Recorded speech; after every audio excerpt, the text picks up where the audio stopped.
The masquerade Lena Carter had never worn anything tighter than a sweatshirt. But tonight, the emerald green dress clung to her like a second skin.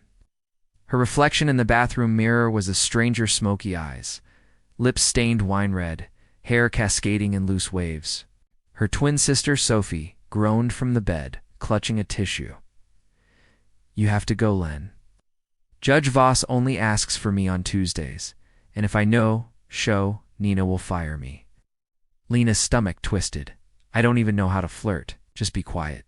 "And mysterious rich men love that." Sophie shoved a clutch into her hands. "The Crimson Lounge. Ask for Nina. Go."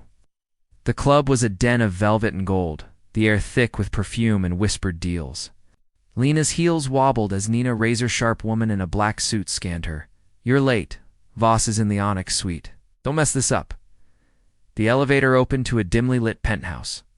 Judge Marcus Voss stood at the floor-to ceiling window, his silhouette sharp against the city lights. "You're not Sophie," he said without turning. Lena's pulse spiked. "Die." He faced her, and her breath caught. Dark hair, storm-gray eyes, a jawline that could cut glass. "Who are you?" "A friend," she lied. Voss smirked, swirling his whiskey. "Friends don't usually lie about their identities." He stepped closer, his voice dropping. "But I like puzzles. Let's see if you're worth solving." Their conversation ignited law. Justice, the corrupt case haunting him. Lena forgot to play dumb, quoting precedent like a seasoned attorney.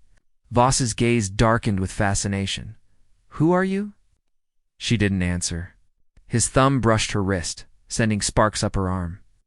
When he leaned in, she met him halfway. The kiss was electric, desperate, a collision of secrets and want. Lena forgot her name, forgot this was a lie. Then his phone rang. "I have to go," he muttered against her lips. But his hands lingered on her waist. This isn't over. As Lena fled at dawn, she knew one thing: her life had just split in two before and after. The aftermath: the morning sun sliced through Lena's blinds, dragging her back to reality. She rolled over, her lips still tingling from the memory of his kiss. Judge Marcus Voss, a name she'd seen in legal journals, a man whose courtroom. Ruthlessness was legendary. She'd spent the night tangled in his sheets, well, metaphorically. Sophie barged in, her fever gone, eyes wide. Nina called. "He asked for you again?" Lena sat up so fast her head spun. "What?" "Not me, dummy, you. Judge Voss wants the quiet one with the sharp mouth." Sophie tossed a business card onto the bed. "Marcus." Voss eyed. Federal District Court embossed in crisp black letters. "He left this at the club. For you." Lena's fingers trembled as she picked it up. On the back, scrawled in bold ink, "Tell me your real name. Dinner. Tonight. 8 p.m. The Blackthorn." The Blackthorn was the kind of restaurant where the silverware cost more than Lena's rent. She'd agonized over her outfit, borrowed Sophie's little black dress, but kept her hair loose, her makeup light. Herself, but polished, Voss stood as she approached, his gray eyes locking onto her like a predator sighting prey. "So, do I get a name now? Lena Carter?" She forced herself not to fidget. "Third-year law student?" His smirk was slow, dangerous. "I knew you weren't a dancer." He leaned in, voice dropping. "You argue like a litigator." Dinner was a blur of wine, debate, and stolen glances. He dissected her opinions on Brady violations like they were appetizers. And when she countered his points, his fingers brushed hers deliberately. "You're investigating Senator Hale," she blurted, recalling the files she'd glimpsed in his suite. Voss's expression hardened. "That's not public knowledge. I pay attention." She held his gaze. "He's dirty, but you're stuck." A beat of silence, then grudging admiration. Witnesses disappear. Evidence gets lost. His thumb traced her knuckles. "You're the first person who hasn't told me to drop it." Lena's pulse roared. "Because you shouldn't." His laugh was dark. "Careful, Lena Carter. That sounds like a challenge." Later, as he walked her to her apartment, the tension between them was a live wire. At her door, Voss caged her against the wall, his body inches from hers. "Invite me up," he murmured. She should say no. He was a judge. She was a student. This was insane. But his breath was warm on her neck, his hands gripping her waist like he'd die if he let go. "Yes," she whispered. The kiss was molten, all teeth, in desperation. His hand slid under her dress, and she gasped. Camera flash cut through the dark. They broke apart. A black sedan idled across the street, its tinted windows hiding the photographer. Voss cursed, shoving Lena behind him. "Get inside. Now." The next morning, Lena's phone buzzed with an unknown number. Photo attachment. Her and Voss tangled. On her doorstep, the text, "Judge Voss shouldn't play with girls he can't protect. Walk away, or this goes public." Lena's blood turned to ice, then dash another text. From Voss, "They're trying to scare you. Don't let them. Meet me at the courthouse, 2 p.m., back entrance." She stared at the conflicting messages. Trust a man she barely knew, or run. Her fingers hovered, then typed, "I'll be there." Lena arrived at the courthouse through the back entrance, her stomach in knots. The grand marble halls, usually awe-inspiring, now felt like a maze of threats. A bailiff nodded her toward. "A private elevator, judge's access only." The doors opened. To Voss's chambers. He stood by the window, his suit impeccable, but his knuckles were white around a file. "You came," he said, relief flickering in his storm-gray eyes. Lena held up her phone, the incriminating photo glowing on the screen. "Who took this?" "Hale's people." Voss tossed the file onto his desk. Spilled open surveillance photos. "Bank records. A list of names. They've been following me for weeks. Now they're using you." Lena's throat tightened. "Why?" "Because I'm close to proving Hale took bribes from the Kovac syndicate. And because he hesitated, jaw-clenching. They think you're my weakness." The word weakness hung between them. Lena stepped closer. "Am I?" Voss's gaze dropped to her lips. "Yes." A knock at the door shattered the moment. Agent Cole Ryland, B.I. Voss's contact on the Hale case, leaned in. "We've got a problem. One of Hale's men just flipped. Says there's a hit ordered on you and the girl." Lena's blood turned to ice. Voss was already moving, grabbing his coat. "Safe house. Now." The safe house was a nondescript apartment. Across town. Lena sat on the edge of a stiff couch, clutching a coffee she didn't drink. Voss paced like a caged animal.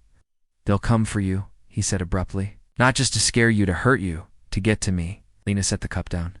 "Then let me help." Voss laughed bitterly. "This isn't a courtroom debate, Lena. These people kill. Ouch. And I'm not just a law student." She stood, frustration boiling over. "You said it yourself. Argue like a litigator, so let me litigate. I can help dismantle Hale's operation from the inside." Agent Ryland arched a brow. "She's got a point. Hale's hosting a fundraiser tomorrow night. If Lena plays the eager young associate, she could get close." "No." Voss's voice was razor-sharp. Lena stepped into his space. "You don't get to decide for me." Their eyes locked. A silent battle. Finally, Voss exhaled. "If you do this, we control every variable. Wire backup. No risks." Lena nodded. "Deal." The next night, Lena slipped into the Hale fundraiser at the Grand Meridian Hotel, her dress sleek, her hair pinned up. A hidden microphone was taped beneath her bodice. Hale held court near the champagne tower, silver-haired, charming, a wolf. In a tailored suit, Lena approached, letting her smile go coy. "Senator Hale, I'm Lena Carter. I've admired your work on judicial reform." Hale's gaze raked over her. "A fan. How refreshing." She laughed at his jokes, nodded at his stories, and when he leaned in to whisper, "You're too bright to waste on paperwork, my dear," she didn't flinch. Then dash golden opportunity. Al's phone buzzed. He excused himself, heading for the balcony. Lena followed, lingering near the doors. "Evidence is gone by morning," Hale hissed into the phone. "And the judge? Handle it permanently." Her pulse spiked. "They're going to kill Voss." A hand clamped onto her arm. Diana Roth, Hale's fixer, smiled coldly. "Eavesdropping is rude, Miss Carter." Lena's breath caught. Diana's grip tightened. "Let's take a walk." Outside, Diana shoved Lena into a waiting car. "Hale wants to meet you." The door locked. Lena's wire was live. Voss would hear this, but the car was moving too fast. Diana smirked, tapping a blade against her thigh. Judge Voss really shouldn't have fallen for a pretty face. Lena's mind raced. Stall. Survive. Hale's losing control. He'll throw you under the bus when this collapses. Diana's smile faded. The car's swerved tires screeched. A black SUV rammed them sideways. Gunfire erupted. The door wrenched open. Voss, gripping a pistol, hauled Lena out. "Run!" They sprinted through an alley, bullets pinging off brick. Voss shoved her behind a dumpster, covering her body with his. "How you?" "Came," she gasped. His lips brushed her ear. "Always." The safe-house door slammed behind them. Voss bolted it, then turned to Lena, his hands framing her face. "Are you hurt?" She shook her head, adrenaline still buzzing in her veins. "They're destroying the evidence tonight. We have to move." Voss pulled out his phone, dialing Agent Ryland. "Kovac's men are cleaning house now." Ryland's voice crackled through the speaker. "We just got a tip they're hitting the evidence locker at the old precinct on 5th. Backup's en route. But they'll be gone before the feds arrive," Voss finished grimly. Might locked eyes with Lena. "I'm going." She grabbed her jacket. "We're going." The abandoned precinct loomed in the rain, its broken windows like hollow eyes. Lena crouched beside Voss behind a rusted-out car, watching two armed men haul boxes into a van. "That's the case files," Voss muttered. "Hale's burying it all." Lena's fingers tightened around the pistol Voss had shoved into her hands. "Just point and pull. Safety's off." A third man emerged, Dmitry Kovac, the syndicate's enforcer, his scarred face lit by a match as he lit a cigarette. "Burn the rest," he ordered. Voss moved. Fast, 2 shots rang out. The guards dropped. Kovac ducked behind the van, shouting in Russian. "Stay down," Voss snarled at Lena, advancing. But she saw the shadow to light a 4th man, creeping up behind Voss. With a knife, Lena didn't hesitate. Her gun roared. The man fell. Voss whirled, stunned. Then, a ghost of a smirk. "Nice shot, counselor." Kovac lunged from the van, tackling Voss to the ground. They rolled fists, and gunmetal flashing. Lena scrambled forward, a hand yanked her back. Pressed a blade to her throat. "Drop it, little girl." Cross the lot. Voss froze. Kovac's gun pressed to his temple. "Let him go," Lena hissed. Diana laughed. "Or what, Yule?" Lena elbowed her in the ribs, twisted, and bit down on Diana's wrist. The knife clattered away. They grappled, rolling through mud and glass. Dash bang. Diana jerked. A red bloom spread across her chest. She collapsed. Lena looked up.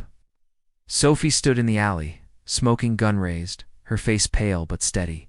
"You idiot," she choked out. "You forgot to text me you were alive." Chaos erupted. Sirens wailed. Kovac bolted, but Voss tackled him, landing a punch that cracked bone. "You're done," he growled, cuffing him. Ryland's team swarmed the lot, securing evidence. Lena sagged against Sophie, trembling. "How did you?" "Track her in your phone." "Duh." Sophie hugged her fiercely. "Also, you suck at lying." Voss approached, blood streaking his jaw. His gaze locked on Lena raw, unguarded. Then he pulled her into a kiss that tasted like rain and gunpowder. "You're insane," he muttered against her lips. "Brilliant. And mine." 3 days later, headlines blared. Senator Hale arrested in syndicate takedown Judge Voss in mystery. Woman key to sting. Lena sat in Voss's office, her ankle bandaged from the fight, watching him shred a resignation letter. "You're not quitting the bench," she said. He tossed the pieces away. "They'll say I'm compromised. That I fell for." A witness. Lena stood, limping to him. He fell for a fighter. And the system needs fighters. She kissed him, slow and sure. So fight. Epilogue tease. 1 year later, Lena stood in a courtroom, her courtroom adjusting her prosecutor's pin. The gallery murmured as Judge Voss took the bench, his gaze finding hers. "Ready, counselor?" he murmured. "Just for her." Lena smiled. "Always." 1 year later, the courtroom buzzed as Assistant District Attorney Lena Cardavos adjusted the sleeves of her tailored blazer. The gold band on her left hand caught the light still new enough to feel foreign. At the prosecution table, she organized her notes with steady fingers. Ignoring the reporters crowding the gallery, the bailiff's voice boomed, "All rise for the Honorable Judge Marcus Voss."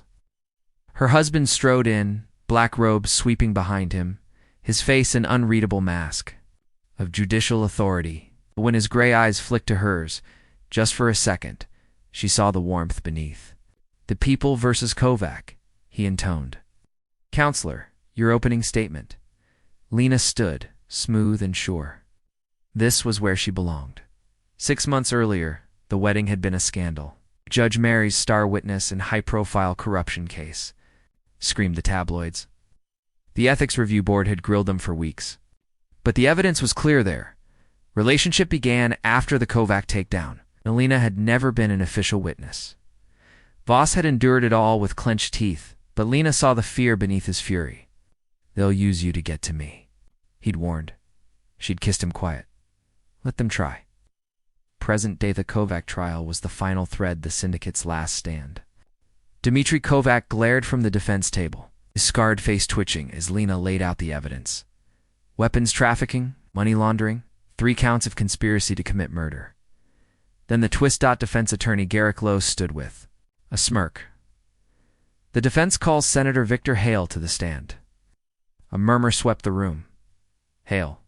He was serving 15 years at Black Ridge Penitentiary. Voss's gavel cracked. "Senator Hale is not on the witness list."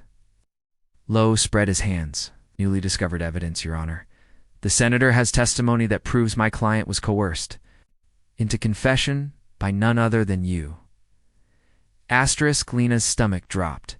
A setup. Voss's expression didn't change, but his knuckles whitened around the gavel. "Approach." The bench. Lowe dropped his voice. "Hale's willing to testify you threatened Kovac in custody, lest you want the Bar Association investigating Ignule. Dismiss the charges." Lena stepped forward. "Your Honor." Voss cut her off with a look. "Tread carefully, Counselor." The unspoken warning hung between them. "Don't sacrifice yourself for me." That night Lena paced their penthouse. Wine glass forgotten. They're blackmailing you to save Kovac. Voss loosened his tie, exhaustion lining his face. "And if I recuse myself, the case gets handed to Judge Wilkes, who owes Hale favors." A bitter laugh escaped her. "So we lose either way." Voss pulled her close, his breath warm against her temple. "We don't lose. We adapt." Next morning, Lena entered the courtroom with a new file, one she'd spent all night building. The people moved to introduce Exhibit 47. Prison call logs between Hale and Kovac. She slapped them onto the table. "Plotting witness intimidation. Recorded yesterday." Kovac's chair screeched as he stood. "That's illegal surveillance, no?" Lena said sweetly. "It's your lawyer wearing a wire after you tried to blackmail a federal judge." Garrick Lowe went pale. Voss's gavel came down like a guillotine. "Bailiff, arrest Mr. Lowe." Epilogue. The Daily Gazette headline, "Power Couple of Justice. How Judge Voss and Ada Cardavos Took Down the Syndicate Again." Lena framed it for their office wall. Voss wrapped his arms around her from behind, lips grazing her neck. "Still. Think marrying me was a good idea?" She turned, smirking. "Objection, Your Honor," leading the witness. He kissed her long, slow, and utterly inappropriate for a courthouse. Overruled.